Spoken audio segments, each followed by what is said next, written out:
چه سخت تشنه مردن کنار چشمه مردن، چه تلخ خواستن اما به خاری جون سپردن.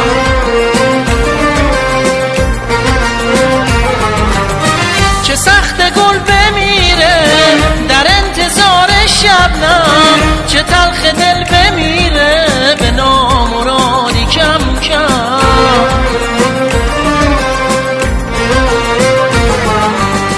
کو دست مهربونی واسه نوازش دل، بده شراب عشقی برای خواهش دل. تنگ دلم یه جای دنج گوشه میخونه میخوام، عاشقمو